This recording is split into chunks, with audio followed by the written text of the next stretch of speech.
Astrid's breath came in sharp, crystalline puffs as she stared up at the warrior's outstretched hand.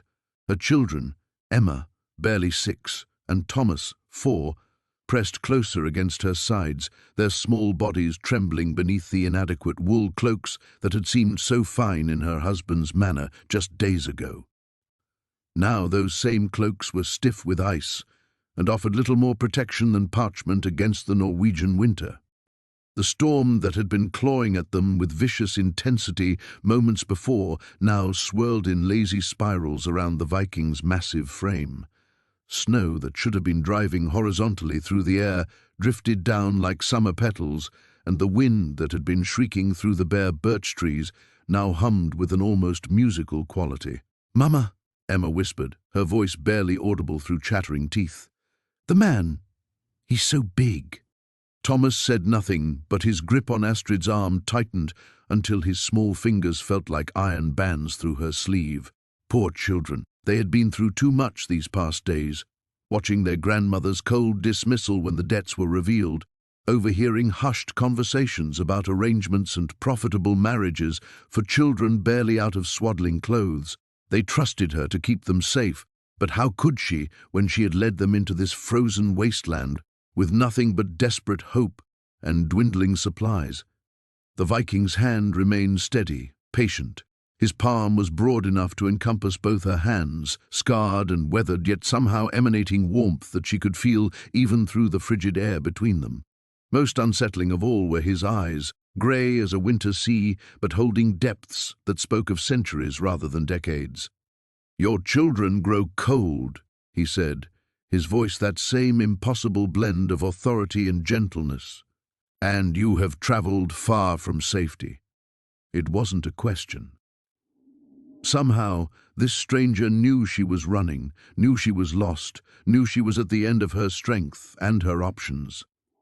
Astrid's rational mind, the part of her that had been trained in courtly manners and English propriety, screamed warnings. Vikings were everything civilized people feared: brutal, pagan, violent. Her late husband Edmund had regaled her with tales of Viking raids on coastal villages, of longships appearing like harbingers of doom through morning mist. Yet this man's presence felt like sanctuary rather than threat. "How do you know we're lost?" she managed to ask, surprised that her voice carried it all through her frozen throat. A smile touched the corner of his mouth, transforming his austere features into something almost gentle. "Because, lady, you would not be here, in this place at this hour, unless all other paths had closed to you."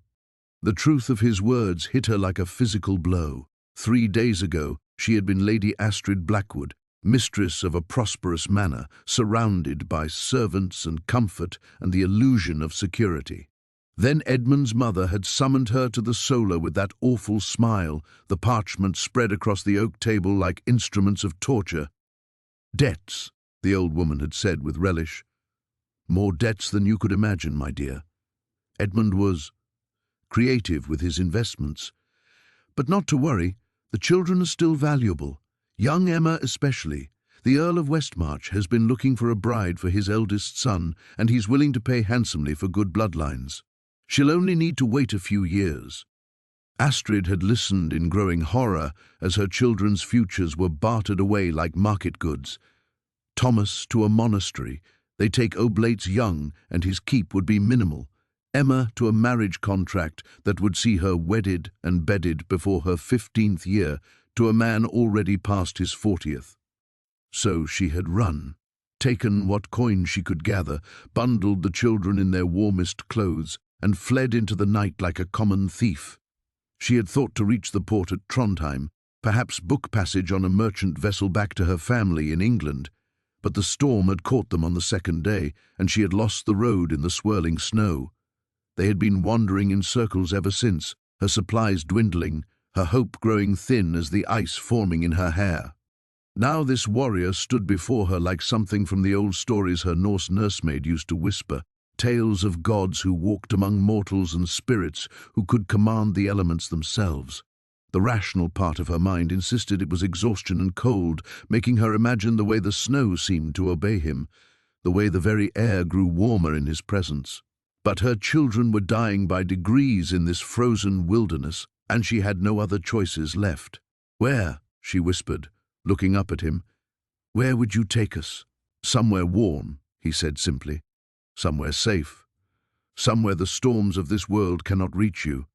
His words carried a promise that seemed to resonate in her very bones. Astrid closed her eyes for one heartbeat, said a prayer to whatever gods might be listening, and placed her trembling hand in his. The moment their skin touched, warmth flooded through her like wine, and she knew there would be no going back. The warmth that flowed from his touch spread through her body like liquid fire, chasing away the bone-deep cold that had been her constant companion for 3 endless days. But it brought with it something unexpected, memories flooding back with crystalline clarity, as if the numbness that had protected her from the full weight of her losses was suddenly stripped away. 3 days ago. Had it truly been only 3 days since she had woken in her own bed, in her own chamber, with morning light streaming through diamond-paned windows? The solar at Blackwood Manor had been her sanctuary then, with its tapestries depicting the hunt and its carved oak furniture that had belonged to Edmund's family for generations. She could almost smell the beeswax candles and dried lavender that the servants used to keep the linens fresh, could almost hear the comfortable sounds of a household beginning its daily routine. The children had their own chambers then, with nurse-maids to tend them and proper hearths to keep the chill at bay. Emma had been learning her letters, seated at the small writing desk Edmund had commissioned for her 6th birthday, her tongue poking out in concentration as she formed careful words with her quill. Thomas had spent his mornings in the stables with the grooms, his laughter echoing off the stone walls as the hounds followed him about like devoted shadows. They had been safe then, protected by thick walls and family name, by the comfortable weight of Edmund's legacy even after death had taken him to the churchyard. She had believed the manor would shelter them always, that her children would grow up in those sun-warmed chambers, as she never had in her own austere childhood home in Yorkshire. "We had gardens," she found herself saying aloud, though she hadn't meant to speak. The warrior's hand tightened gently around hers, encouraging without demanding. Rose gardens that bloomed even into autumn. Emma loved to pick the late flowers for her chamber. The memory brought such sharp longing that she nearly cried out. Emma, sleeping in a proper bed with down pillows and woolen blankets, her small face peaceful in the glow of the night candle.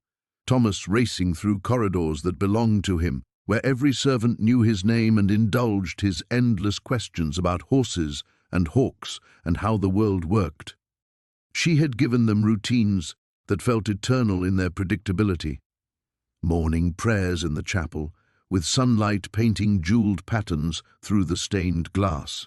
Breakfast in the great hall, where Emma would carefully cut Thomas's meat, and Thomas would share his honey cakes without being asked. Lessons with the chaplain, who was patient with Thomas's fidgeting and praised Emma's quick mind. Evenings by the fire, where Astrid would tell them stories of their father's bravery and goodness, weaving a mythology around Edmund's memory that would have amused him. "They knew who they were," she whispered, understanding for the first time how completely she had torn that certainty away. Emma was the young lady of the manor. Thomas was the heir, even if he was too young to understand what that meant. They had place, purpose. The warrior began to walk, his steps sure despite the swirling snow, and somehow she found herself moving beside him without conscious decision. Emma and Thomas followed, their small hands clutched in her free one, and she marveled that they seemed less frightened now, as if his presence had calmed something in them as well. "Now they are orphans fleeing in the night," she continued, the words spilling from her like blood from a wound. "I have made them refugees, beggars. Emma should be learning to manage a household, learning the skills that would make her a worthy wife when the time came, when she chose the time to come. Instead, she huddles in the snow and watches her mother place their lives in the hands of a stranger." But even as she spoke, she knew there had been no other choice. The alternative, watching Edmund's mother sell her children's futures to pay for Edmund's failed investments, was unthinkable. Better this uncertain path than certain bondage. Still, The weight of what she had destroyed pressed against her chest like a stone. The Blackwood name carried respect throughout Yorkshire and beyond. Emma would have been courted by worthy men, able to choose among offers instead of being bartered away to the highest bidder. Thomas would have inherited not just lands but legacy, a place in the world that meant something. "I have given them nothing but cold and fear," she said. "And now I follow a man whose name I do not even know toward a destination I cannot fathom because I have no other path left." The warrior glanced down at her, those impossible grey eyes holding something that might have been understanding. "Sometimes," he said quietly, "the only way to save what matters most is to let everything else fall away." His words carried a weight that suggested he spoke from experience, though she could not imagine what losses a man like him might have endured. The warmth continued to flow between them, and she found herself clinging to it as desperately as she had once clung to the illusion of security those thick manor walls had provided. No going back, she reminded herself. Whatever lay ahead, the world she had known was already gone. As they walked deeper into the forest, Astrid noticed something that made her stumble despite the sure grip of the warrior's hand. Where his feet should have left deep impressions in the snow, for he was a man who could easily weigh twice what she did, there was nothing. The pristine white surface showed only her own desperate tracks and the smaller ones her children made as they followed behind. She blinked hard, certain the wind and exhaustion were playing tricks with her vision. But when she looked again, the truth remained unchanged. The warrior moved across the snow as if he weighed no more than mist, leaving no trace of his passage. "Your name," she said suddenly, her voice sharper than she intended. "You know mine. You called me lady, but I know nothing of yours." He was quiet for so long that she wondered if he meant to answer at all. When he finally spoke, his words seemed to come from a great distance, though he walked beside her. "I am called Bjorn Ironwolf." The name stirred something in her memory. Some fragment of the old stories her Norse nursemaid used to tell during the long winter nights of her childhood in Yorkshire. Ironwolf. She had heard that name before, whispered with reverence and fear in equal measure. "Mama," Emma's voice came from behind them, thin and wondering. "Why can I see through him when the snow swirls?" Astrid's blood turned to ice in her veins. She forced herself to look, truly look, at the man whose warmth was the only thing keeping them alive. In the shifting patterns of snow and shadow, Emma was right. There were moments when the outline of distant trees showed through his broad shoulders, when his massive frame seemed no more substantial than winter fog. "What are you?" The question escaped her before she could stop it, though her hand remained locked in his. Whatever he was, her children were warmer than they had been since leaving the manor, and Thomas had stopped the terrible shivering that had frightened her more than the storm itself. Bjorn stopped walking. Around them, the wind died to absolute stillness, and even the whisper of falling snow faded to silence. When he turned to face her fully, his grey eyes held depths that spoke of sorrows older than empires. "I am what remains," he said simply, "what duty and love have refused to let rest." Understanding crashed over her like a wave of ice-cold seawater. The impossible warmth that flowed from him, the way the storm bent to his will, the shadowless steps through snow. This was no mortal man who had found them in the wilderness. This was something else entirely, something that belonged to the realm of legend and whispered prayers. "You're dead." The words fell from her lips like stones into still water. 300 years now, he confirmed, his voice carrying neither shame nor pride, only a bone-deep weariness that made her heart ache. "I fell at the battle of Hafrsfjord, my sword in my hand and my oath unfulfilled." Thomas pressed closer against her legs, his small face turned up toward Bjorn with more curiosity than fear. Children, Astrid thought with a mixture of wonder and terror, saw the world so differently than adults. Where she saw the impossibility of conversing with the dead, Thomas seemed to see only the large, gentle man who had made the terrible cold go away.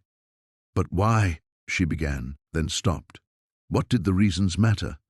Dead or alive, mortal or spirit, Bjorn Ironwolf had appeared when she needed him most. He had offered shelter when she had nowhere else to turn. The choice before her remained the same whether he breathed or not. Yet even as she thought it, she knew that wasn't true. Following a living man, however dangerous, was one thing. But this was stepping across a threshold into something that defied every law of the world she knew. If she continued down this path, if she accepted his help, what would it mean for her children? What would it mean for her own soul? "The place you spoke of," she said carefully, "this shelter you offer, is it a place for the living?" "It is a place between," Bjorn replied, "neither fully of this world nor entirely removed from it. Your children would be safe there, fed and warm. They would grow and learn and laugh as children should. But—" his smile held infinite sadness. "But nothing touched by my world remains unchanged, lady. To enter my realm is to step outside the normal flow of time and fate. Your children would be safe from the plague that devours the coast, from the wars that tear kingdoms apart, from the hunger and cold that claim so many. Yet they would also be apart from the world they were born to inherit." The choice crystallized before her with painful clarity. Accept his offer and save her children's lives, but perhaps lose their humanity. Refuse and watch them die by slow degrees in the merciless wilderness, but keep them firmly planted in the mortal world. Behind her, Thomas coughed, a wet, rattling sound that spoke of lungs growing heavy with cold. Astrid closed her eyes and made her choice. "Wait," Astrid whispered, her eyes still closed against the weight of decision. The word escaped her like a prayer, desperate and trembling. "Please, I cannot." Her hand began to slip from Bjorn's grasp, though the warmth that flowed between them made her fingers ache with the loss. Behind her, Thomas's cough echoed through the unnatural stillness, each rattling breath a countdown toward something she could not bear to name. Yet the magnitude of what she was choosing for all of them, crashed over her like an avalanche. 300 years, she repeated, opening her eyes to study his face with new terror. "You have been this for 300 years?" "Yes." The simple word held such weight that it seemed to press the air from her lungs. 3 centuries of wandering between worlds, neither alive nor truly dead. 300 years of whatever duty bound him to this existence, this endless searching through storms to find the lost and desperate. How many others had he offered this same choice? How many had followed him into his realm between worlds? And they never returned. It wasn't a question. She could see the truth in the infinite sadness that darkened his grey eyes. The ones you saved, they never came back to the mortal world. "Some chose to," Bjorn said carefully, "but changed, always changed." Emma pressed closer against her side, small arms wrapping around Astrid's waist with desperate strength. "Ah, I'm so cold," she whispered. "Please make it stop." The plea shattered something inside Astrid's chest. Her daughter, her precious, bright Emma, who should be learning to embroider by firelight instead of shivering in a frozen wilderness, was asking for the one thing only Bjorn could provide. Warmth, safety, life itself. But at what cost? "What if I'm wrong?" The words tumbled from her lips in a rush of panic. What if there was another way, another path? What if I could have reasoned with Edmund's mother, found some compromise? What if there were relatives in England who would have taken us in, protected us from her schemes? She began to pace, though her feet stumbled in the deep snow, her hands still connected to Bjorn's by invisible threads of warmth that she dared not fully break. "I had friends at court once, before I married Edmund. Lady Margaret wrote to me just last summer, spoke of her husband's growing influence with the king. Perhaps if I had written to her, instead of running into the night like a madwoman—" "Astrid," Bjorn's voice cut through her spiraling thoughts with gentle authority. "You know there was no other path. But I don't know." The words exploded from her, with all the fear and doubt she had been carrying since that terrible moment in the solar. "I am a woman who has lived barely 28 years, and now I must choose between certain death and this. Whatever this is, how can I possibly have the wisdom for such a choice? Thomas coughed again, harder this time, and she saw flecks of blood on his lips when he pulled his small hand away from his mouth.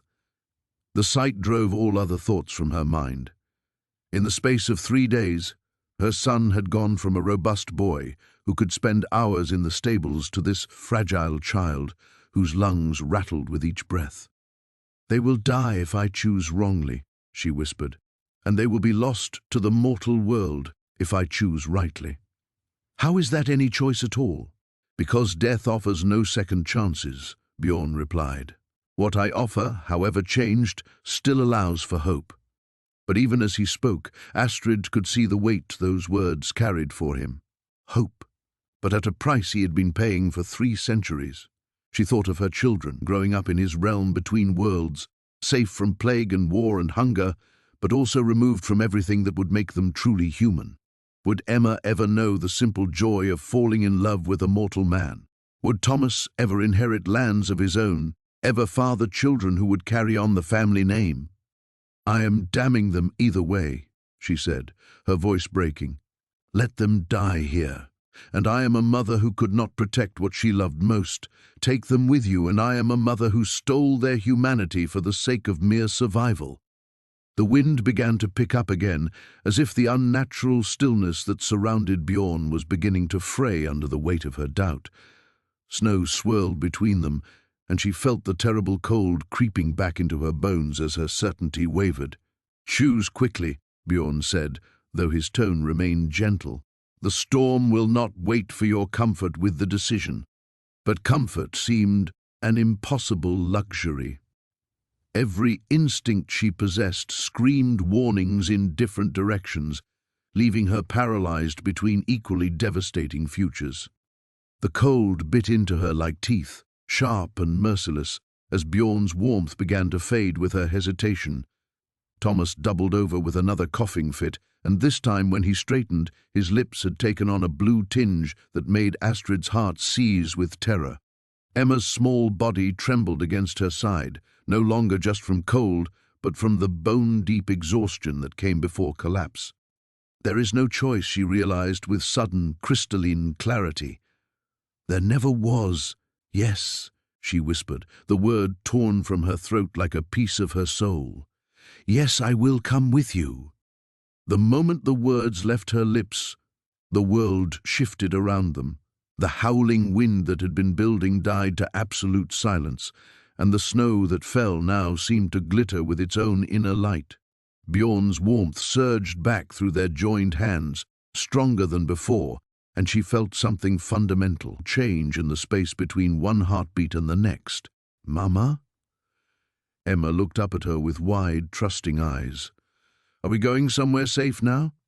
"Yes, darling," Astrid managed, though her voice shook with the magnitude of what she had just committed them to. "We are going somewhere safe." But even as she spoke, she felt the last threads connecting her to the world she had known beginning to fray and snap. Behind them, through the swirling snow, she could no longer see any trace of the path that had brought them here. It was as if the forest itself was closing ranks, sealing off any possibility of retreat. Bjorn squeezed her hand gently, and when she looked at him, she saw something like relief flicker across his ancient features. "Then we go," he said simply. "Stay close, all of you. The crossing can be disorienting." He began to walk, his steps sure despite the deepening snow, and Astrid found herself following without conscious thought. Emma and Thomas flanked her, their small hands gripping her cloak, and she marveled at how the terrible shivering that had racked their bodies was already beginning to ease. With each step, the world around them grew stranger. The trees seemed taller than they had moments before, their branches reaching toward a sky that flickered between the leaden grey of storm clouds and something deeper, more mysterious.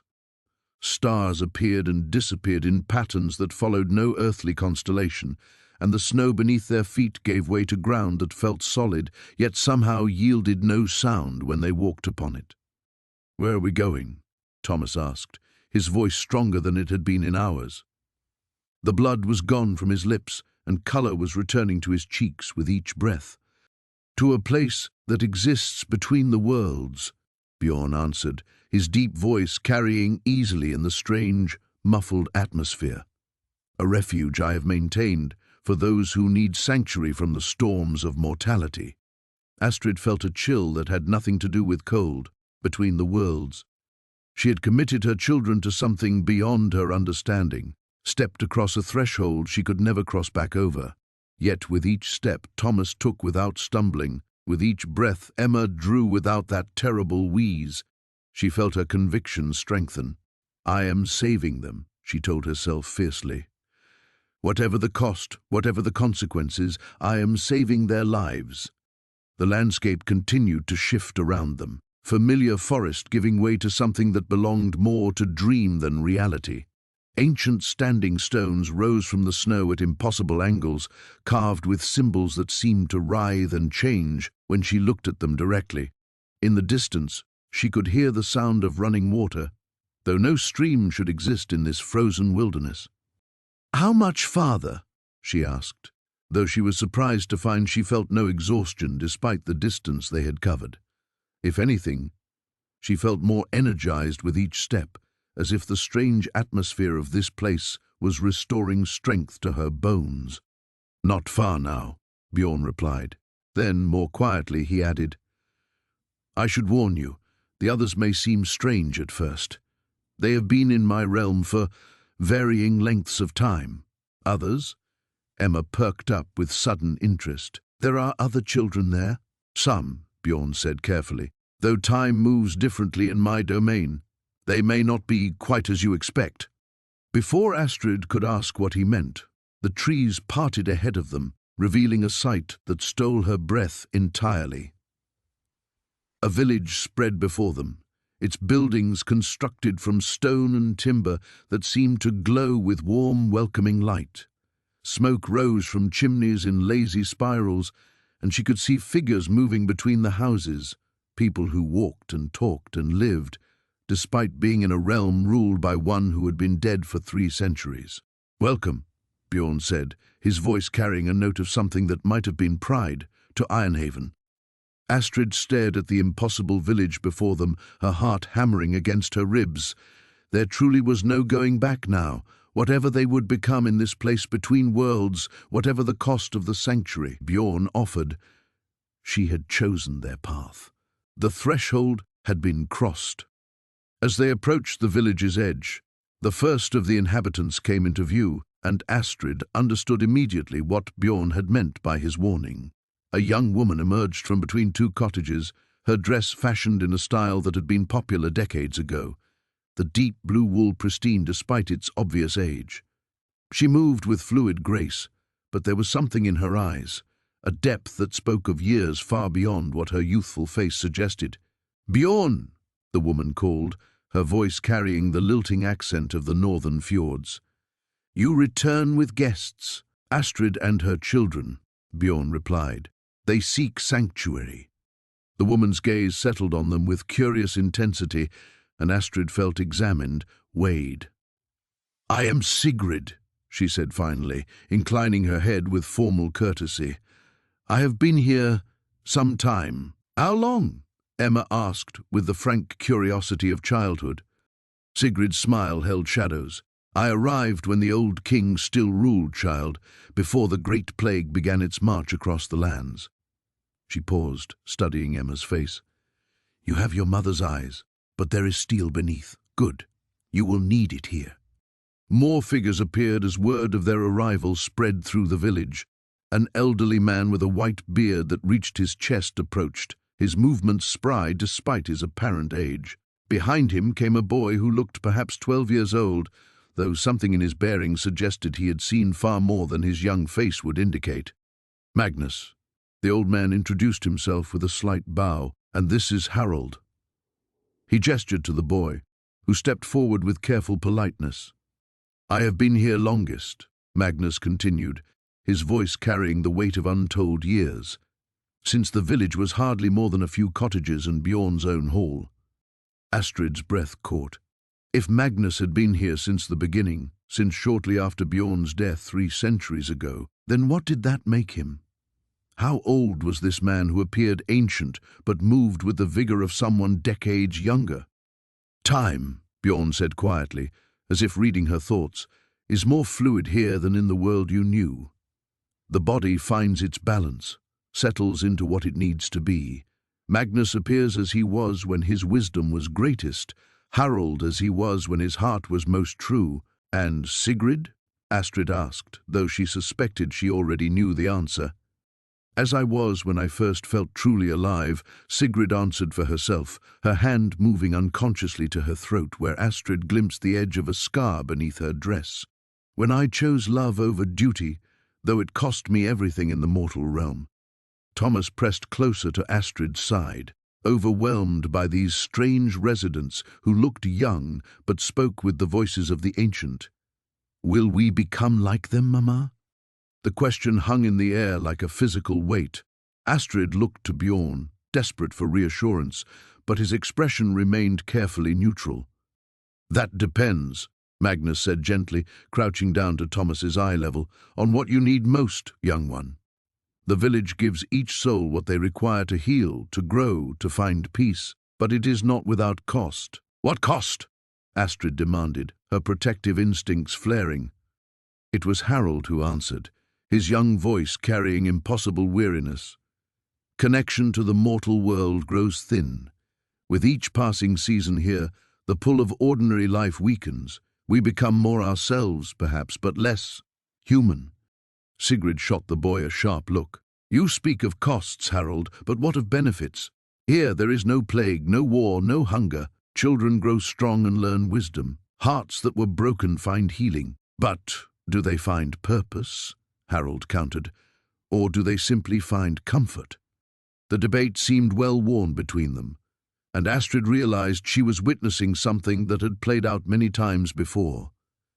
These people, these refugees from various eras and tragedies, had clearly struggled with questions of what they had gained and lost by accepting Bjorn's sanctuary. Enough, Bjorn said quietly, but his voice carried absolute authority. These are questions for later reflection. Now, our guests need warmth, food, and rest. The choices that follow can wait until they have recovered their strength. He gestured toward a cottage that stood slightly apart from the others, its windows glowing with welcoming light. This will be yours, he told Astrid, for as long as you need it. As they walked toward their new home, Emma tugging excitedly at Astrid's cloak while Thomas maintained his cautious silence, Astrid caught glimpses of other inhabitants watching from doorways and windows. A middle-aged woman with kind eyes and calloused hands, a young man whose clothes marked him as a merchant, a girl who could not have been more than 16, holding an infant that never seemed to cry. All refugees, Astrid realized, all souls who had been offered the same impossible choice she had faced in the storm. All people who had chosen safety over certainty, sanctuary over the brutal honesty of mortality. The question was, had they chosen wisely? The cottage door opened before they reached it, swinging inward on hinges that made no sound. Inside, warmth radiated from a stone hearth, where logs burned with flames that cast no smoke, their light dancing across walls lined with shelves of books, dried herbs, and curious objects that seemed to shift when viewed from the corner of one's eye. The furniture appeared solid and well-crafted, yet something about its placement suggested it had arranged itself according to their specific needs.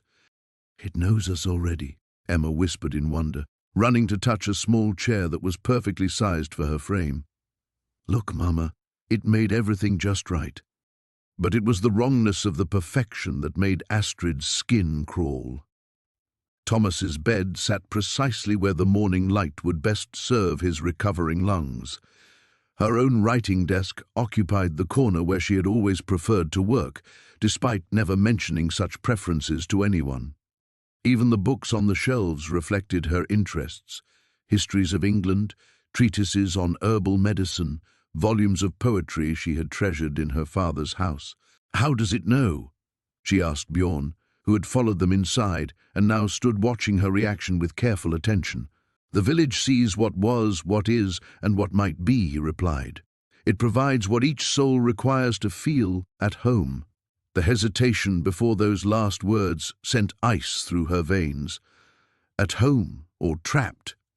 Before he could answer, a knock sounded at the door. Sigrid entered without waiting for permission, carrying a tray laden with bread that steamed as if fresh from the oven, a pot of soup that smelled of herbs and rich bone broth, and a pitcher of milk that was somehow still warm. "The children need feeding," she said practically, setting the tray on the table that had appeared precisely the right size for their family. "And you look as though you haven't eaten properly in days." It was true. In their flight from Edmund's family estate, they had survived on dried bread and whatever water they could find. But as Emma and Thomas fell upon the food with desperate hunger, Astrid found herself unable to eat. Each bite would be another step into this impossible realm, another thread binding them to Bjorn's domain. "You're afraid of accepting too much," Sigrid observed, settling into the chair opposite Astrid with familiar ease. "I felt the same when I first arrived. Every kindness felt like a debt, every comfort like a chain. Were you right to feel that way?" Sigrid's smile carried shadows of old pain. "I was fleeing a marriage to a man who beat me until I could barely stand, who killed our first child with his fists and promised the same fate for any others I might bear.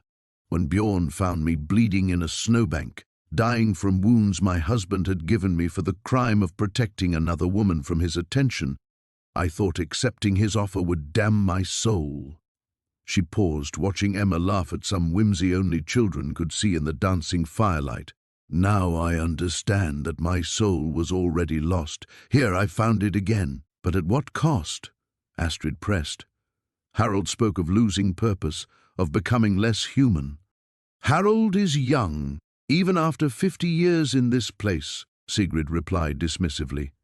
"He remembers the mortal world with the romantic notions of boyhood.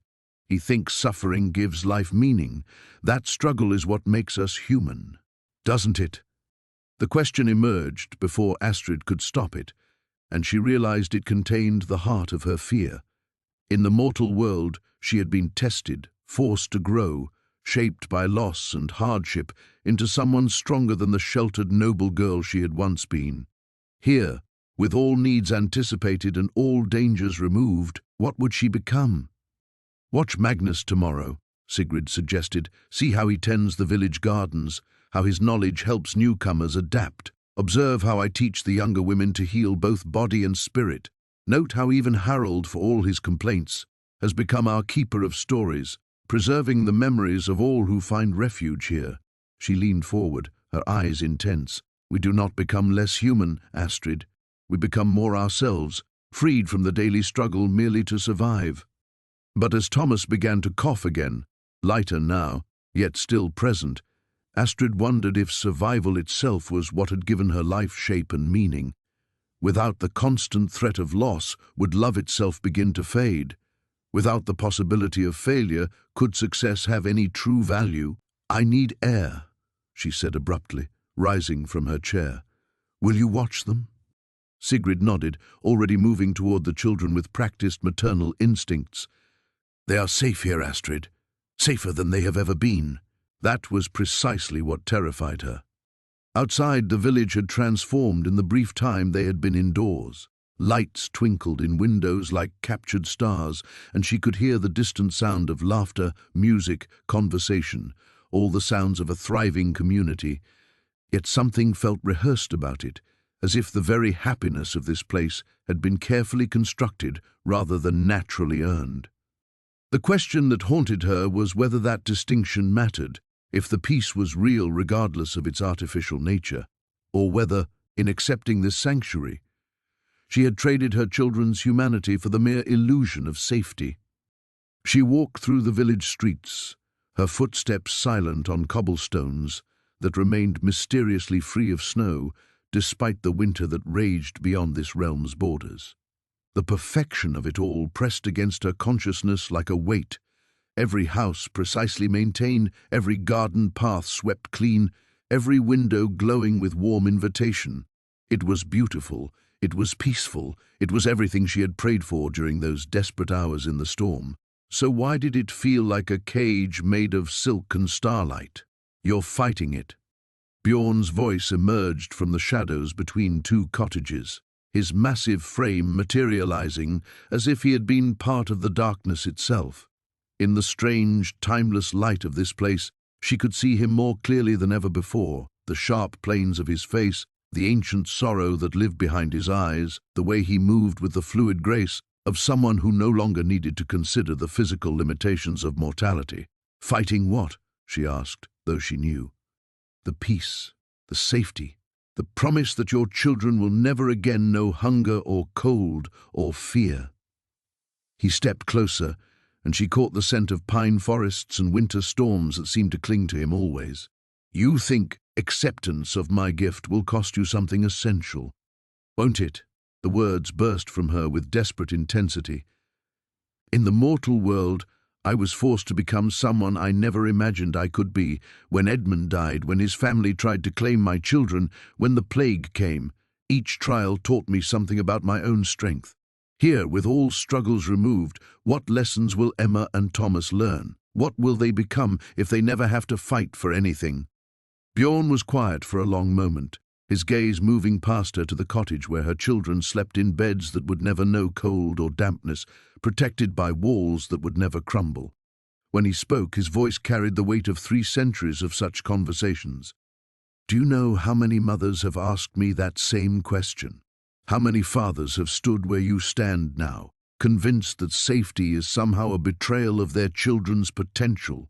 And what did you tell them? The truth. His eyes met hers, and she saw something raw and unguarded there, that some of them were right to worry, that some souls do lose their edge here, do settle into comfort so complete they forget why they ever thought struggle was necessary. But others, he gestured toward the village around them, others bloom in ways that would never have been possible in the harsh soil of mortality. As if summoned by his words, Harold appeared at the corner of a nearby street, but he was not alone. A group of younger children surrounded him, refugees from various times and tragedies, all listening with rapt attention as he spun some tale that made their eyes shine with wonder. His voice carried easily in the still air, painting pictures of heroic deeds and distant lands with the skill of a master storyteller. Harold fears he has lost his purpose, Bjorn said quietly. Yet look at what he has become. In the mortal world he was a merchant's son, destined for a life of counting coins and measuring grain. Here he preserves the stories of a dozen cultures, keeps alive the memories of worlds that have been lost to time and plague. But would he have found something even greater if he had remained? Faced his struggles, grown through hardship? Perhaps. Or perhaps he would have died of the plague at 13, taking all his potential with him into the grave. Bjorn turned to face her fully, his expression intense.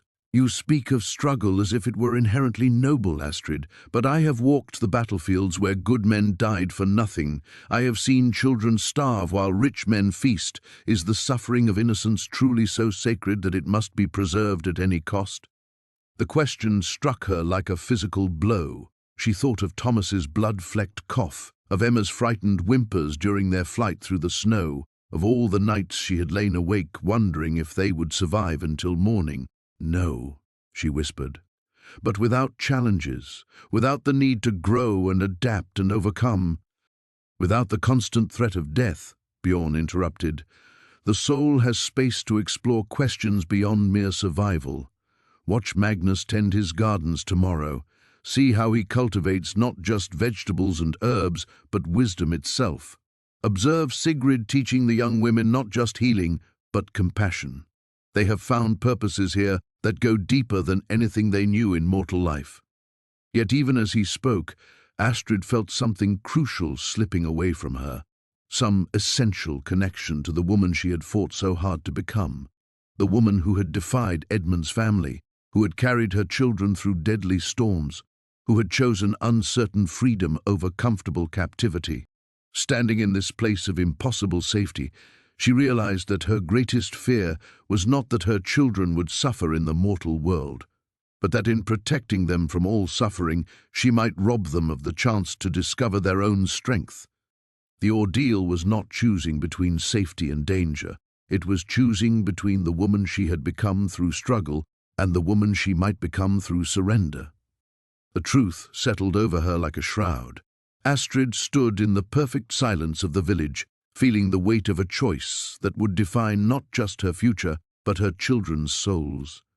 Yet even as she opened her mouth to voice her decision, the world around them began to fracture. It started as a tremor beneath her feet, subtle as a heartbeat skipping rhythm. The warm light emanating from the cottage windows flickered once, twice, then steadied. But Bjorn had gone rigid beside her, his head tilted as if listening to something beyond mortal hearing. "What is it?" she whispered. Before he could answer, a child's scream pierced the night. Not the playful shriek of games, but terror-given voice. Astrid spun toward the sound and saw Magnus running toward them, his ancient face twisted with panic she had thought impossible in this realm of perfect peace. "The boundary," he gasped as he reached them. "Something is wrong with the boundary." Another scream, and this time Astrid recognized the voice. Emma. She ran toward their cottage, her heart hammering against her ribs. Behind her she could hear Bjorn's footsteps, but strangely he seemed to be struggling to keep pace. The shadows around them deepened with each step, and the warm glow that had suffused the village began to dim. She burst through the cottage door to find Emma cowering in the corner, pointing with a trembling finger at the window. Thomas sat on his bed, his face pale and his breathing labored in a way that made her blood freeze. The careful balance of his recovery was unraveling before her eyes. "Mama," Emma sobbed, "the monsters came back. They're at the window. They want to take Thomas away." Astrid looked where her daughter pointed and saw nothing but glass reflecting the dying firelight. Yet as she watched, frost began to creep across the panes, not the decorative patterns of winter's artistry, but jagged, violent crystals that spoke of bitter cold and hostile intent. "Bjorn!" she called, but when she turned, he was leaning heavily against the doorframe. In the failing light, she could see through him more clearly than ever before. The solid presence that had saved them from the storm was becoming translucent, his edges blurring like smoke. "The curse," he said, his voice barely above a whisper. "It's pulling me back." Sigrid appeared beside him, her face etched with fear Astrid had never seen there before. "The village is failing. Without the anchor of true love to break his binding, the magic that maintains this sanctuary grows weaker each year. Tonight, it may not be enough." Through the window, shapes began to materialize in the encroaching darkness. Not the plague or Edmund's family or any earthly threat, but something far worse. The inexorable pull of death itself come to collect the souls that had been borrowed from its domain. Thomas's cough worsened, the sound wet and desperate. "How long?" Astrid demanded. "How long do we have?" "Until dawn," Bjorn replied, his form flickering like a candle in wind, perhaps less. "The curse that binds me grows stronger as the village weakens. If I cannot maintain the barrier—" He didn't need to finish. They all understood. "Then we leave," Astrid said fiercely. "All of us. We return to the mortal world." "Impossible." Magnus had followed them inside, his aged face grim. "Most of us have been here too long. We cannot survive the transition back. Our mortal forms have been too deeply changed." "And Thomas?" Astrid's voice cracked as she looked at her son, whose breathing grew more labored with each passing moment. In his condition, returning to winter and plague, Sigrid's silence was answer enough. The frost on the windows spread faster now, and Emma's sobs grew louder as shapes pressed against the glass. Not quite visible, but unmistakably present. The cottage, that had seemed so perfectly arranged for their needs, began to feel like a trap closing around them. "There must be something," Astrid whispered, moving to gather both children against her. "Some way to stabilize the village, to make the sanctuary permanent." Bjorn's laugh held no humor, only centuries of bitter understanding. "The curse can only be broken by true love freely given, without reservation or condition. But how can love be true when it exists in a realm where consequences have no meaning? How can it be tested when there is no possibility of loss. The terrible irony crashed over her. The very safety that had drawn her to this place made impossible the one thing that could ensure its survival. Love required choice, and choice required the freedom to lose everything. Outside, the storm that had been held at bay for centuries began to howl against the weakening barriers. Through the frost-covered windows, Astrid could see the other villagers emerging from their homes, their faces turned skyward with expressions of resignation and terror. Her plan to protect her children by accepting Bjorn's sanctuary was crumbling. The refuge itself was dying, and with it, any hope of the safety she had believed within her grasp. In trying to save everything, she was about to lose it all. Thomas collapsed against her, his small body racked with coughing that brought up blood. And in that moment, Astrid understood that sometimes the darkest hour came not from making the wrong choice, but from discovering that all choices led to the same devastating end.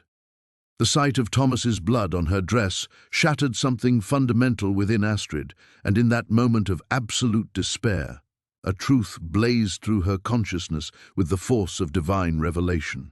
She had been asking the wrong question entirely. For days, she had tormented herself over whether to choose safety or struggle, sanctuary or growth, protection or potential.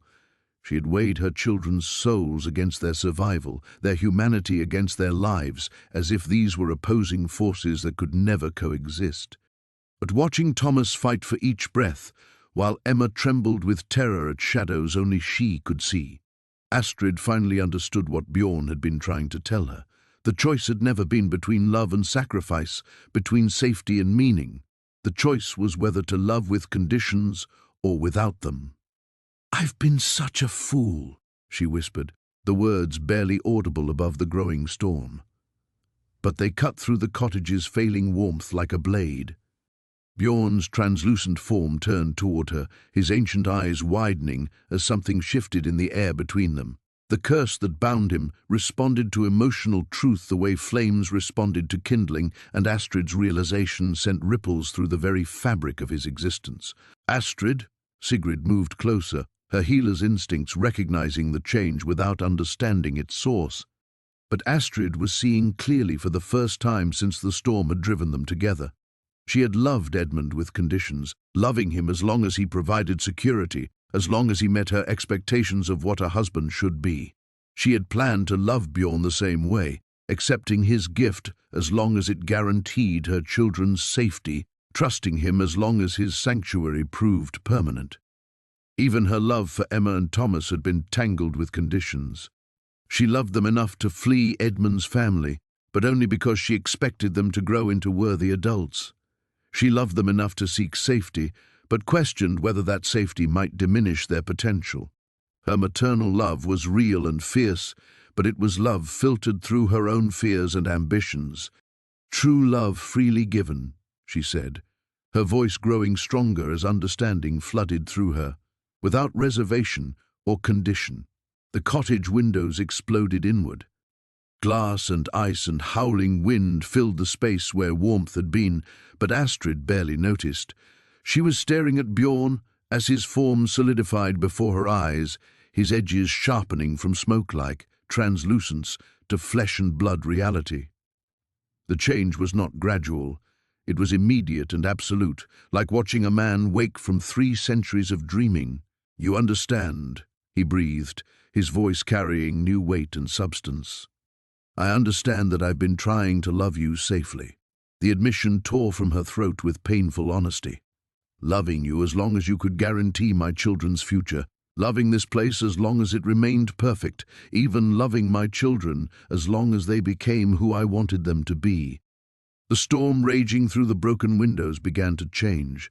The hostile wind that had sought to tear them from safety became something else entirely, still wild, still dangerous, but no longer malevolent. It was simply winter being winter, nature following its ancient patterns without personal vendetta. Thomas's coughing eased, not because the cottage had become a perfect sanctuary again, but because he was no longer fighting the unnatural stasis that had been slowly draining his life force. His breathing remained labored. He was still a sick child who needed healing, but the terrible brittleness that had been consuming him began to fade. "The curse," Magnus whispered from the doorway, his ancient face transformed by wonder.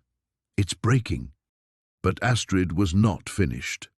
The truth that had begun with understanding her flawed approach to love continued to unfold, revealing layers of deception she had not even recognized in herself. "I told myself I was choosing between my children's safety and their growth," she continued, her words coming faster as revelation built upon revelation. "But that was never the real choice.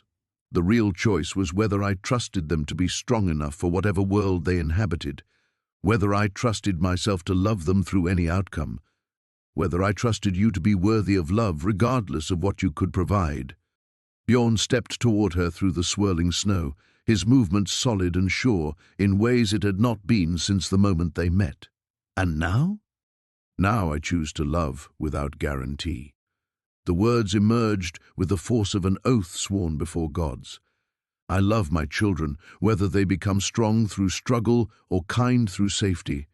I love this village, whether it stands for eternity or crumbles tomorrow. And I love you whether you are cursed warrior or mortal man, whether you can protect us or not." The cottage around them shuddered and reformed, but not into the perfect sanctuary it had been before. Instead, it became something new, sturdy enough to shelter them from the storm, warm enough to keep the cold at bay, but unmistakably real in ways that touched both mortal and magical realms. Outside, the village was transforming as well, becoming a place where struggle and safety could coexist, where growth and protection were not enemies but allies. The curse that had bound Bjorn for 3 centuries shattered like ice in spring sunlight. And Astrid finally understood that love's true power lay not in the elimination of risk, but in the willingness to embrace it completely. The silence that followed was unlike any Astrid had ever experienced, not the absence of sound, but its perfect balance. The storm still raged beyond the cottage walls, but it no longer carried malice. Thomas's breathing remained labored, but steady. Emma's tears had stopped, though she pressed close against her mother's side, watching everything with wide, wondering eyes. Bjorn stood before them fully solid now, his shadow dark and real against the firelight. Yet something had changed beyond the breaking of his curse. The terrible isolation that had clung to him like armor for 3 centuries was gone, replaced by an openness that made him seem younger despite his ancient scars. "The village," Sigrid said softly, moving to peer through the broken window. "Look at the village." Astrid rose carefully, settling Thomas against the warm furs of his bed before joining the healer. What she saw took her breath away. The settlement that had existed in perfect, timeless stasis was alive with purposeful movement. People emerged from homes that looked subtly different, still whole, still warm, but marked now with the small imperfections that spoke of genuine habitation rather than magical preservation. Magnus was directing a group of men in reinforcing a roof that had never needed repair before. Children who had played at games with no stakes were now working alongside adults to secure shutters against actual wind. The changes were not destructive. They were the natural marks of a community that had chosen to exist fully in whatever world would have them.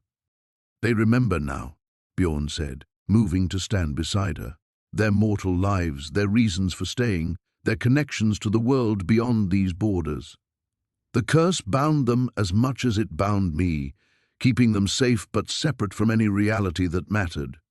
Through the swirling snow, Astrid could see Harold organizing the younger children not for entertainment, but for their genuine protection.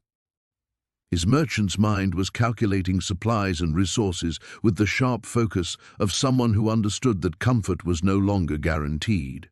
Yet his face held a joy she had never seen there, the satisfaction of work that truly mattered. "What happens now?" she asked. Though part of her already knew. The village would endure, but it would no longer be a refuge from the world. It would be a part of it. "Now we choose," Bjorn replied simply. "All of us, every day. Whether to stay or go, whether to help or hide, whether to love despite uncertainty or retreat into the illusion of safety. Emma tugged at Astrid's skirt, her small voice carrying clearly in the cottage's new acoustics. "Mama, are we staying?" The question should have been simple, but Astrid found herself considering factors she had never weighed before. Thomas needed healing that might be possible here, surrounded by Sigrid's knowledge and the village's resources, but he also needed the kind of growth that came from facing real challenges, from learning to be brave when courage mattered. Emma had found friendship among the children here, but she also possessed a fierce spirit that might wither without genuine testing.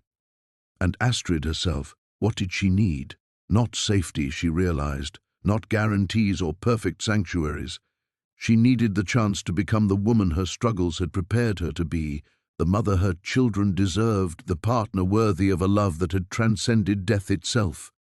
"We're staying for now," she decided, smoothing Emma's hair. "But not forever. This is where we'll gather our strength, learn what we need to learn, heal what needs healing. When we're ready, when Thomas is well enough to travel safely, and we've prepared for what waits beyond these borders, we'll make our way in the mortal world."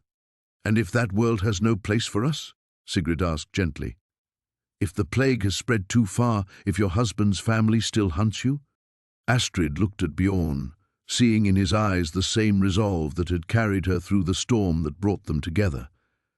"Then we'll make a place. We'll use what we've learned here to help others who are lost. We'll build something new."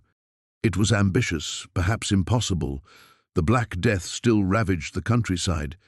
Edmund's family still posed a threat. The winter showed no signs of ending, and they would be traveling with a sick child and limited resources. Any rational assessment would call their eventual departure madness. But Astrid had moved beyond rational assessment into something far more reliable, trust in their ability to face whatever came together. Not because she believed they would avoid suffering, but because she finally understood that love's true test was not preventing loss, but choosing each other despite its possibility. Outside, the dawn was beginning to touch the eastern sky, painting the storm clouds with fingers of rose and gold. The village was settling into its new existence with the practical efficiency of people who had work to do and reasons to do it well. Thomas stirred on his bed, his breathing easier, his fever finally breaking.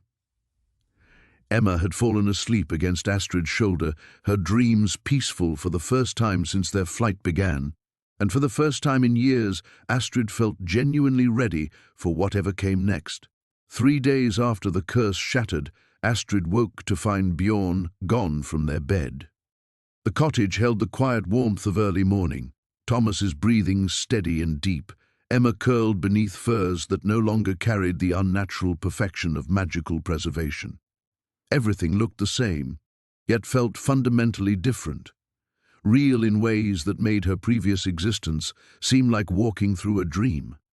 She found him at the village's eastern edge, staring across the snow-covered wilderness toward lands she could not see but knew were there. The mortal world, with all its plague and politics and deadly uncertainties. His shoulders carried a tension that had been absent during their 3 centuries of borrowed time. "Second thoughts?" she asked softly, moving to stand beside him. "First thoughts, actually." His smile held rueful acknowledgement. "For 300 years, I existed without truly thinking about consequences. Now every decision carries weight again." The village behind them buzzed with purposeful activity. Magnus was teaching the younger men to craft real tools from iron that would dull and break and require replacement. Sigrid worked with the women to preserve food that would actually spoil if left untended. The children played games that had winners and losers, their laughter carrying genuine triumph and disappointment. "Harold received word yesterday," Bjorn continued, his voice carefully neutral. "A trader made it through the mountain passes from the south." Astrid felt her stomach tighten. News from the outside world could only mean complications for the choice they had made to eventually leave this sanctuary. The plague? Spreading, but not uniformly. Some villages have found ways to endure, others. He gestured toward the distant horizon. But that's not what troubles me most. She waited, though part of her wanted to cover her ears like Emma hiding from thunder. Edmund's brother has not given up his search. Magnus believes he has convinced the church authorities that you stole more than just your children. Holy relics, consecrated gold meant for plague relief. Bjorn's jaw tightened. The bounty on your head has tripled. The irony was bitter as winter wind. In choosing love without conditions, in committing to face the world's challenges rather than hide from them, she had ensured that those challenges would be far more dangerous than anything she had originally fled. He's making me into something I never was, she said finally. A thief, a heretic, a woman dangerous enough to hunt across kingdoms. Yes. Bjorn turned to face her fully. And that presents us with a choice I never anticipated when we decided to leave. She understood immediately, the implications cascading through her mind with terrible clarity. They could not simply walk out of this village and blend anonymously into the mortal world. Edmund's family had made that impossible. Every church, every authority, every desperate soul, hoping for reward money, would be watching for a woman traveling with 2 children. We can't run far enough or fast enough, she said. Not as refugees, no. His voice carried the weight of a man who had spent lifetimes learning the difference between retreat and advance. But we might manage it as something else entirely. The idea that had been growing in both their minds for days finally took shape between them. Not flight, but confrontation. Not hiding from the accusations Edmund's family had crafted, but transforming them into something they could control. If I'm to be called a thief of holy relics, Astrid said slowly, then perhaps I should be one. But stealing them back from men who hoard church gold while plague victims die untended. If you're to be labeled dangerous to authority, Bjorn added, then perhaps you should be. Dangerous to authorities who value power over mercy. It was audacious beyond reason. Instead of fleeing the world that hunted them, they would reshape themselves into exactly the kind of threat that world feared, but directed toward justice rather than greed. They would become the very outlaws they were accused of being, using those accusations as armor rather than burden. Behind them, Thomas emerged from the cottage, still weak but walking steadily. His fever had broken completely, his cough fading to nothing more serious than winter's minor complaints. In a few more weeks, he would be strong enough for whatever journey awaited. Emma ran past him, toward the practice grounds, where the older children were learning swordwork that would matter in a world where survival was not guaranteed. Her laughter rang out as she demanded her turn with a blade sized for her small hands. The final confrontation, Astrid said quietly, watching her children adapt to their new reality with the resilience that had always been their greatest inheritance. Not just with Edmund's family, but with everything that made me believe survival required submission. Bjorn nodded. And it begins the moment we step beyond these borders. She had committed to finishing what fleeing in that winter storm had started. Now she understood that what she had truly begun was not the protection of her children, but their transformation into people who would never need protection from the likes of Edmund's family again. The road back to the mortal world stretched before them, dangerous and uncertain. But, for the first time since Edmund's death, Astrid found herself eager to travel it. The preparations began immediately. What had once been a timeless village existing beyond mortal concerns transformed into a military encampment preparing for war.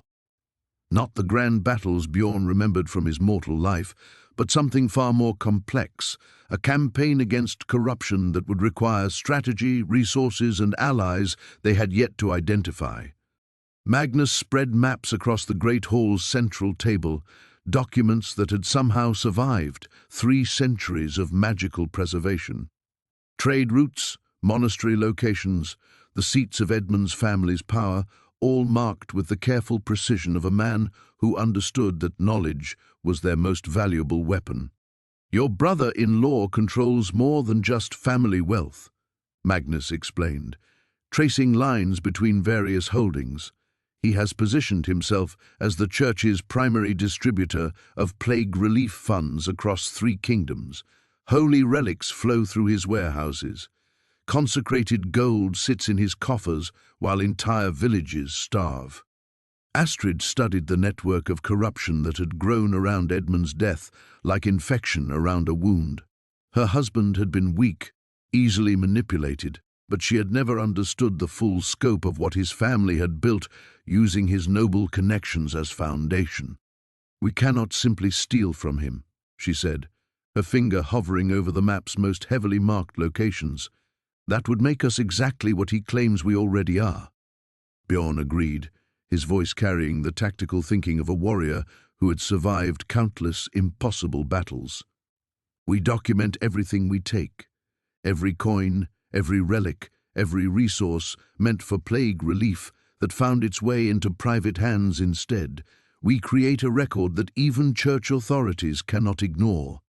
Sigrid looked up from her own preparations, herbs and medicines being packaged for transport, healing knowledge condensed into portable forms.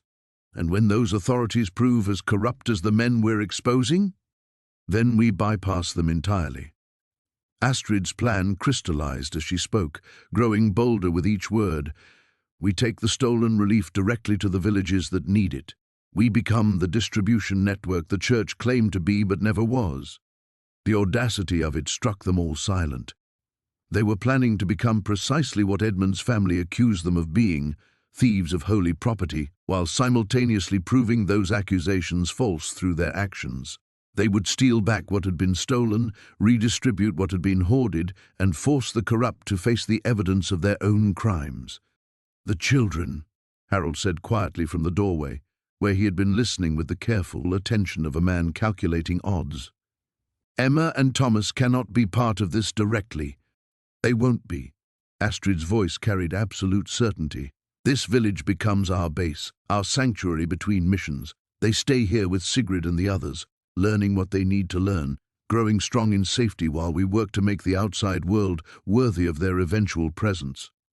It was not the choice she had expected to make when the curse first broke. She had imagined their family traveling together, facing challenges as a united group. Instead, she found herself planning a campaign that would require her and Bjorn to spend months at a time in the mortal world's most dangerous places while their children remained behind. But it was the right choice. Emma and Thomas needed stability to recover from their traumatic flight and Thomas's illness. More importantly, they needed to grow into their own strength without constantly witnessing their mother's battles. When they eventually joined the larger world, it would be as confident young people ready for its challenges rather than frightened children shaped primarily by conflict. "How long?"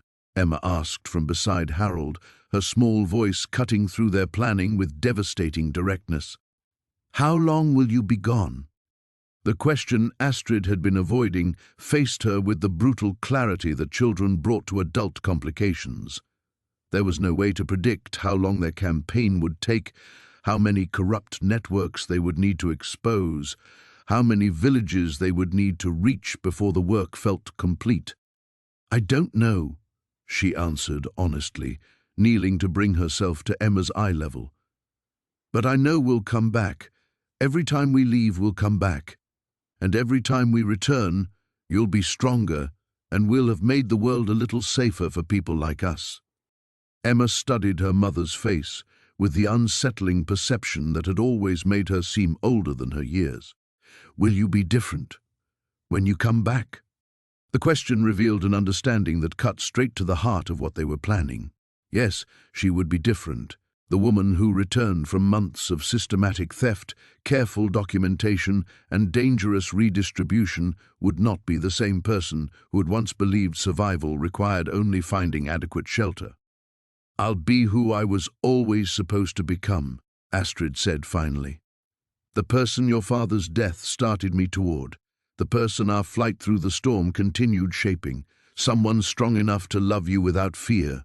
Thomas joined them, his breathing still careful, but his eyes bright with returning health. "Can we help while you're gone?" Bjorn knelt beside Astrid, his presence solid and reassuring. "You help by becoming everything this place can teach you to be, by learning from Magnus and Sigrid and Harold. by growing strong enough that when we've finished this work, you'll be ready for whatever adventure calls us next." Outside, the first real blizzard since the curse broke was gathering strength, but the cottage windows held firm against its assault. The village prepared for winter with the practical efficiency of people who understood that survival required work rather than magic, and Astrid felt the final pieces of her transformation locking into place. The blizzard that had threatened became a weapon. 3 days later, as Astrid and Bjorn prepared for their first foray into the mortal world, riders appeared through the storm, dark shapes moving with the determination of men who had tracked their quarry across impossible distances. Edmund's brother had found them. 12 men, Harold reported from the watchtower, his voice carrying across the village square with deadly calm. Armed and bearing church banners. They're not here for negotiation. Astrid's blood turned to ice. This was the confrontation she had been preparing for, but not here, not in the sanctuary that protected her children. Through the cottage window, she could see Thomas helping Sigrid organize medical supplies, his young face serious with concentration. Emma played nearby, constructing elaborate snow fortresses with the other children, her laughter bright against the storm's howl. "They cannot know about the village's true nature," Bjorn said, his hand moving instinctively to the sword that had materialized at his side, not the ethereal blade of his cursed existence, but honest steel that would cut and break and require skill to wield effectively. "If they discover what we are, what this place has been, the church would never stop hunting us," Astrid finished. The implications cascaded through her mind with terrible clarity. Edmund's family seeking justice was one thing. The church believing they had discovered a nest of supernatural heresy was quite another. Magnus appeared at their door, his merchant's face grim with tactical assessment. "They're demanding you surrender yourself and the children. They speak of stolen relics, corrupted holy ground, congress with demons." His voice held bitter acknowledgement. "Someone has prepared them well." Through the window, Astrid watched her children, safe and warm and utterly unaware that their fragile peace was about to shatter. This was her deepest fear made manifest, not death, not poverty, not even capture, but the destruction of everything she had built to protect them. "I'll go to them," she said, her voice steady despite the terror clawing at her chest. "Alone. If they want to make accusations, let them face me directly." "Go." Bjorn's response carried the absolute authority of a warrior who had never retreated from impossible odds. "We face this together, but not as refugees or criminals." His eyes held the cold fire she remembered from their first meeting in the storm. "As exactly what they accuse us of being." The plan crystallized with the desperate clarity that came when all alternatives had been stripped away. They would not hide, would not run, would not plead for mercy from men who understood only power. They would become the supernatural threat Edmund's family had painted them as, use that fear as a weapon rather than burden. "The village," Astrid said, understanding immediately. "Can it?" "One last time," Magnus confirmed. "The magic may be broken, but the memory remains. For a few hours we can make this place appear as it was, timeless, otherworldly, touched by forces beyond mortal understanding." It was audacious beyond reason. Instead of fleeing the accusations of witchcraft and demon congress, they would embrace them. Let Edmund's men report back that they had found exactly what they sought, a supernatural refuge where the laws of church and kingdom held no power. Let the authorities choose whether to pursue enemies who commanded storms and defied death itself. The transformation began as Astrid stepped out into the storm.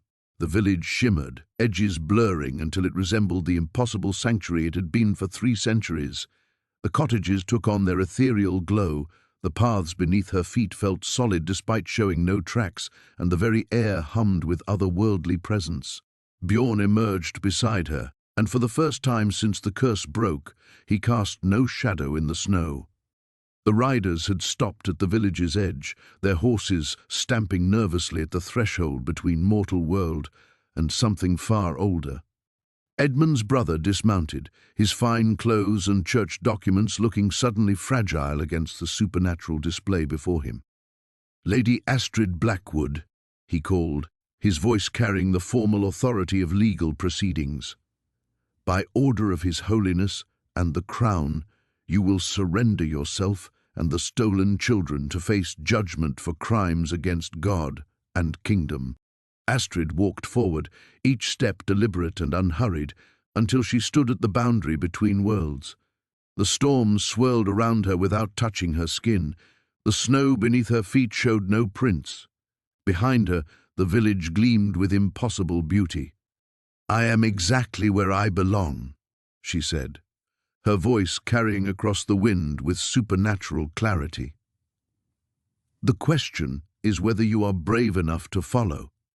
This was the moment everything had built toward, not just their flight from Edmund's family, but her transformation from victim to force of nature. The frightened widow who had collapsed in the snow was gone forever.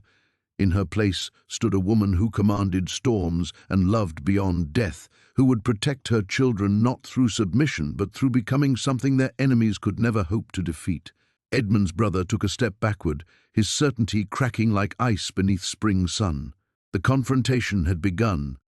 The moment stretched like a blade's edge, sharp with possibility and terror. Edmund's brother stood at the village boundary, his church documents trembling in the wind that seemed to blow from all directions at once.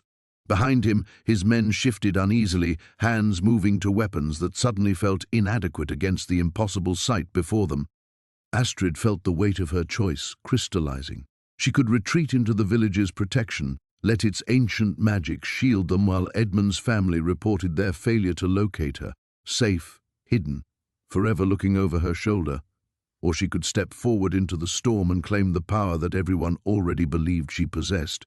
The decision tore through her like physical pain, because stepping forward meant leaving the children behind.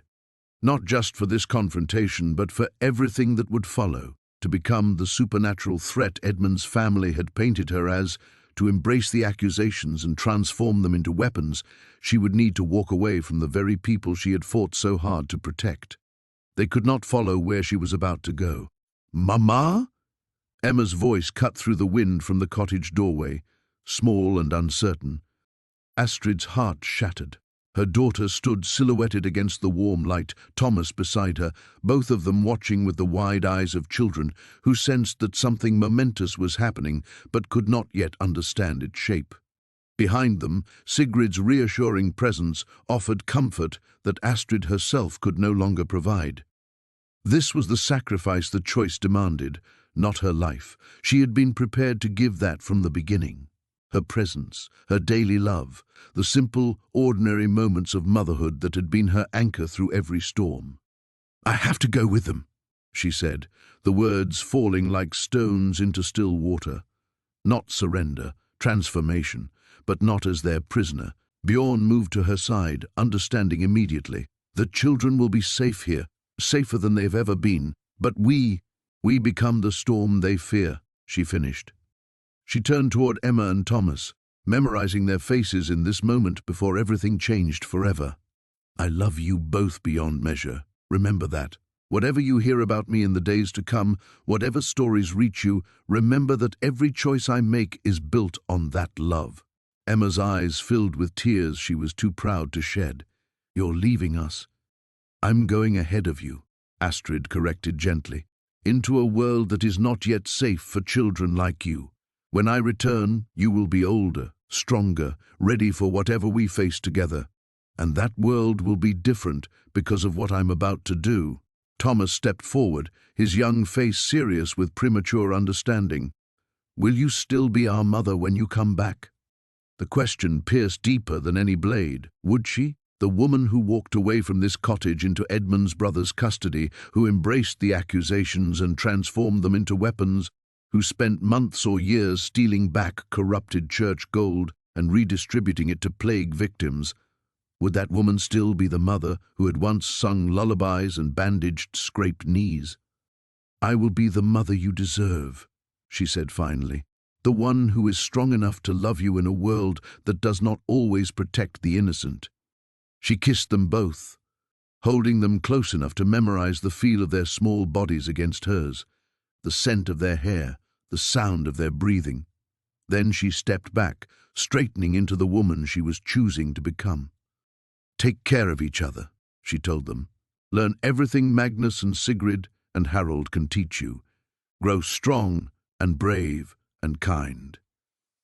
When I return, I want to see the people you were always meant to become." The village's magic pulsed around them one final time, binding the cottage and its inhabitants in protection that would hold long after Astrid and Bjorn departed. This place would remain their sanctuary, their anchor, the home they could always return to no matter how far their battles carried them. Astrid walked toward Edmund's brother with Bjorn at her side, each step taking her further from the simple dream of family safety and deeper into something far more dangerous and necessary. The snow continued to show no trace of their passage. The storm bent around them like a living thing. "I will come with you," she announced, her voice carrying the supernatural resonance that made the horses shy backward. "But not as your captive, as something far more dangerous than anything your accusations imagined." She was giving up the daily presence in her children's lives, the ordinary moments of motherhood, the simple peace she had fought so hard to claim. In exchange, she was taking up a weapon that might reshape the world into something worthy of their future. The cost was devastating. The necessity was absolute. Behind her, Emma's voice called across the wind. "Come home to us, Mama!" "I will," Astrid promised, though she knew the woman who returned would be forged by battles not yet fought. "I will." The silence that followed stretched taut as a bowstring, heavy with the weight of choices made and prices accepted. Edmund's brother stood frozen at the village boundary, his legal documents suddenly meaningless against the supernatural force that had just volunteered for captivity, while promising anything but submission. "You speak of surrender," he managed, his voice cracking despite his obvious attempts at authority. "Yet you make it sound like a threat." Astrid stepped fully across the boundary into the mortal world, and the moment her feet touched ground beyond the village's protection, she felt the change complete itself. The woman who had once begged for mercy was gone. In her place stood something Edmund's family had created through their persecution, a force that would reshape their accusations into weapons they could never have imagined. "Because it is," she said simply. Behind her, the village began to fade, its otherworldly glow dimming until it appeared as nothing more than a small settlement struggling against winter's assault. To Edmund's men, it would seem as though the supernatural refuge had vanished the moment she left its protection. They would report finding her in an ordinary place, abandoned by whatever dark forces had been sheltering her. They could not be more wrong. Bjorn materialized beside her, not the ethereal guardian of the cursed village, but a flesh-and-blood warrior whose presence made the armed men step backward involuntarily. His sword hung at his side with casual readiness, and his eyes held the cold assessment of someone calculating the most efficient way to kill 12 armed opponents. "You wanted the children of Lord Edmund Blackwood," Astrid continued, her voice carrying clearly across the wind. "You claimed they were stolen property, corrupted by unholy influence." She smiled, and several horses shied at the expression. "You were half right." Edmund's brother gestured frantically to his men, clearly trying to reassert control over a situation that had escaped all his careful planning. "Seize her! The church commands—" "The church commands nothing here," Bjorn interrupted, his voice holding the terrible quiet of a predator about to strike. "You came seeking demons and witchcraft. Congratulations, you found them." What followed was not a battle but a demonstration. Edmund's men were skilled soldiers, well-trained and properly equipped. Against mortal opponents, they might have proven formidable. Against a woman who commanded storms and a warrior who had died in battle 3 centuries ago, only to return with accumulated knowledge of every fighting style between then and now, they were children playing with wooden swords. But Astrid and Bjorn did not kill them. That would have been mercy, and mercy was not what this moment required. Instead, they broke them.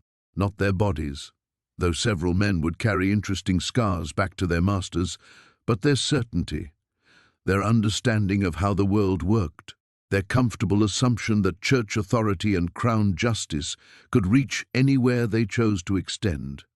When it was finished, Edmund's brother knelt in the snow, his fine clothes torn and bloodied, his legal documents scattered and trampled, his men either unconscious or fled. The storm howled around them with unnatural fury, and he finally understood that he was not conducting an arrest, but receiving a message. "Return to your masters," Astrid commanded, standing over him like an avenging angel carved from ice and fury. "Tell them exactly what you found here. Tell them that Lady Astrid Blackwood is dead and something far more dangerous has taken her place." She leaned closer, her voice dropping to a whisper that somehow carried more menace than any shout. "Tell them that every corrupt church official, every lord who profits from others' suffering, every merchant who hoards relief supplies while children starve, we know who they are, we know where they sleep, and we are coming." Edmund's brother stared up at her with eyes wide with terror and something approaching religious awe. "What are you?" "Justice," she said simply. "The kind your system was supposed to provide but never did. The kind that comes when people like you push women like me past the point where we care about being reasonable." She straightened, turning away from him with dismissive finality. "Go, while you still can. And remember, every night you sleep safely in your bed is a gift I am choosing to give you, for now." As the remnants of Edmund's force retreated into the storm, Astrid felt the weight of her transformation settle around her like armor. She had given up everything she had fought for, the quiet cottage, the daily presence in her children's lives, the simple peace of safety found and held. In exchange, she had claimed something infinitely more dangerous, the power to ensure that other mothers would never face the choices she had been forced to make.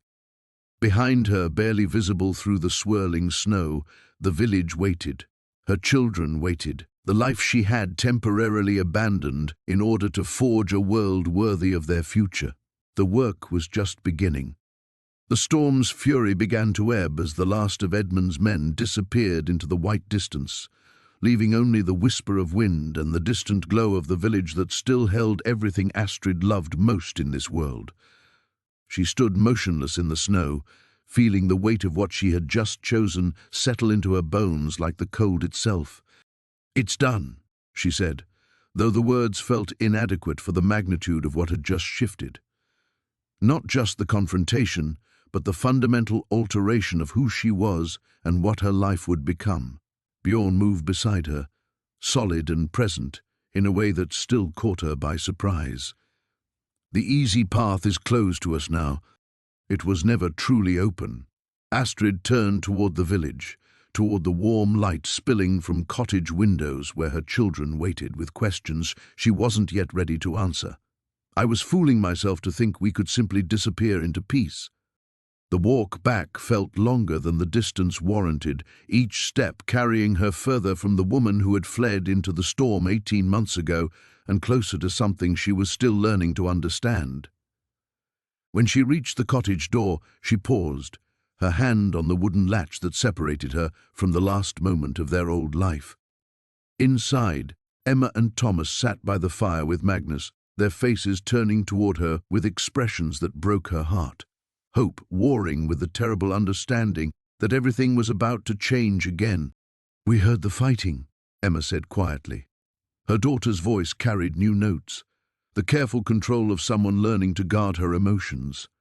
10 years old and already building walls. "It's finished," Astrid said, settling beside them on the worn wooden bench. "Edmund's family won't trouble us again." But we can't stay here anymore," Thomas interrupted, his young face serious beyond his years. "Can we?" The question hung in the air like smoke from the fire. Astrid reached for both children, pulling them close enough to feel their warmth, to memorize this moment before honesty shattered it. "The village will always be your home," she said carefully. "Sigrid and Harold and Magnus, they're family now, in all the ways that matter. You'll be safe here, loved here, free to grow into whoever you choose to become."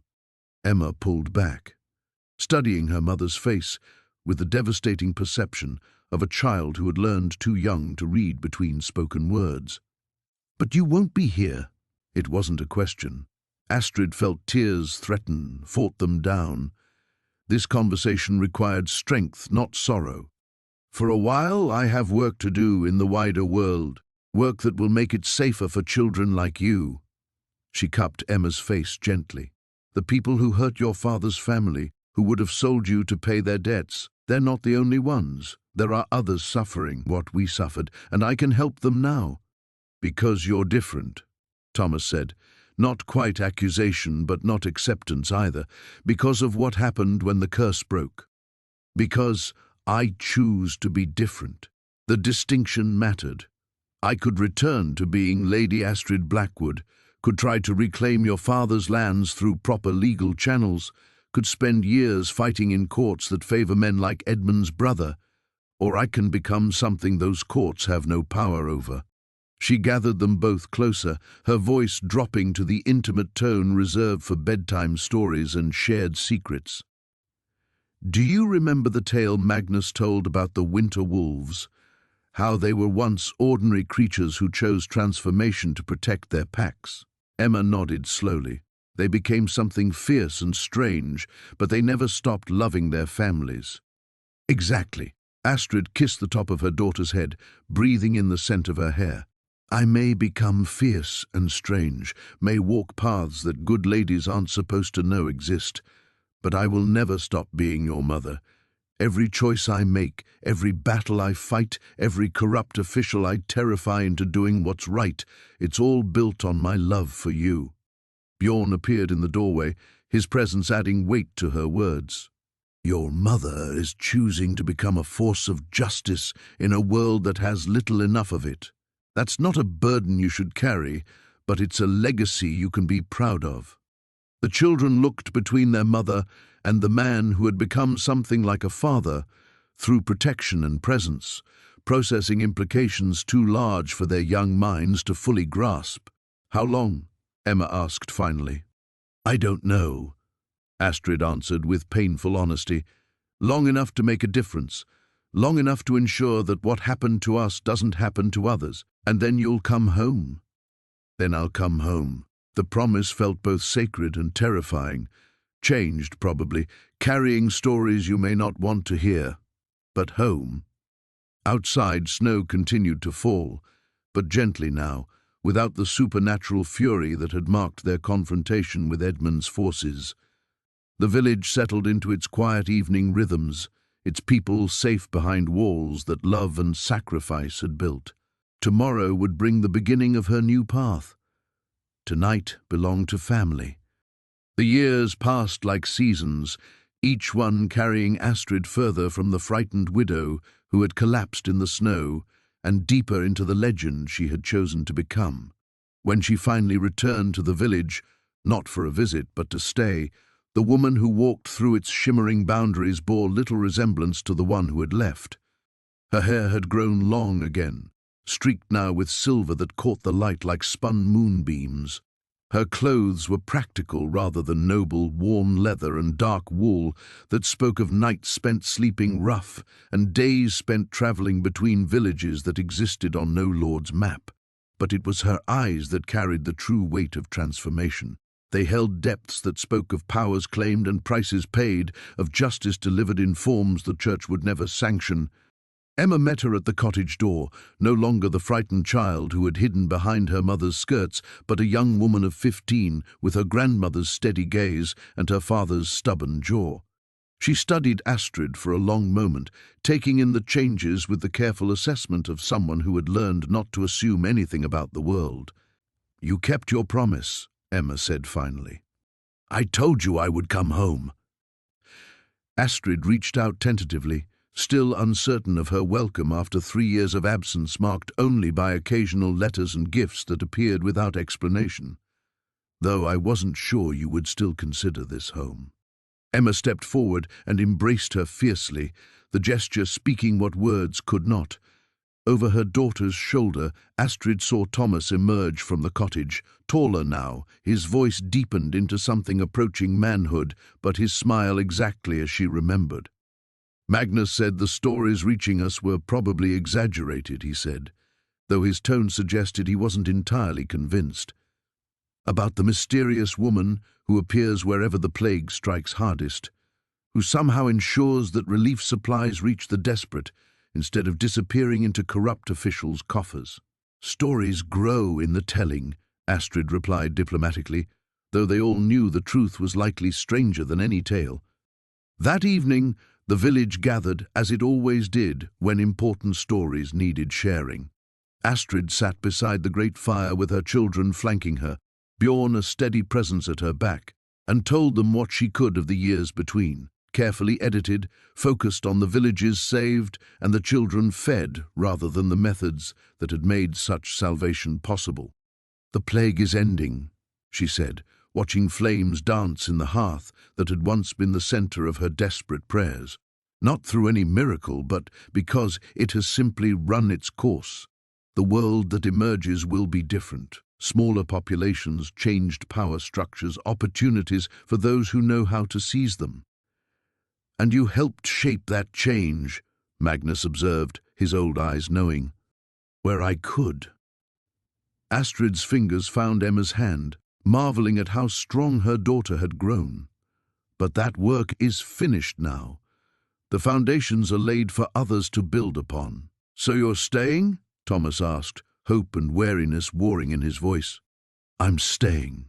The words carried the weight of absolute commitment, though I suspect our definition of staying might be broader than most families manage. She looked around the circle of faces, her children, the people who had become family, the man who had loved her through transformation and sacrifice, and the long years of choosing duty over desire. This place existed between worlds, touching both mortal and magical, offering sanctuary to those who needed it most. "There will always be lost travelers," she continued. "Always be people fleeing injustice or searching for hope or simply trying to survive another winter. This village stands as proof that safety is possible, that love can create something stronger than law or custom or the church's authority. And if those authorities come looking for the legendary woman who's been redistributing their wealth," Sigrid asked with gentle humor, "then they'll find Lady Astrid Blackwood, a widow living quietly with her children in an unremarkable village." Astrid's smile carried echoes of the power that had terrified Edmund's brother into permanent retreat, assuming they can find the village at all. Later, after the stories were told and the fire banked and the village settled into its peaceful night rhythms, Astrid stood in the cottage doorway watching snow fall like blessings on the place that had saved her soul. Emma and Thomas slept safely in the beds they had never been forced to abandon, their dreams undisturbed by the fears that had once driven their mother to desperate choices. Bjorn's arms circled her from behind, solid and warm and permanently present in ways that still felt like miracles. "No regrets?" he murmured against her hair. "None." She leaned into his embrace, feeling the truth of it settle into her bones. "Every choice led us here. Every sacrifice brought us this moment." Outside, the snow continued falling, gentle and steady, covering the world in fresh promise. Somewhere beyond the village boundaries, other lost souls were stumbling through winter storms, searching for safety they might never find. But some would. Some would see the impossible light burning in the darkness and follow it home. The work continued. It always would, but tonight, finally, belonged to love.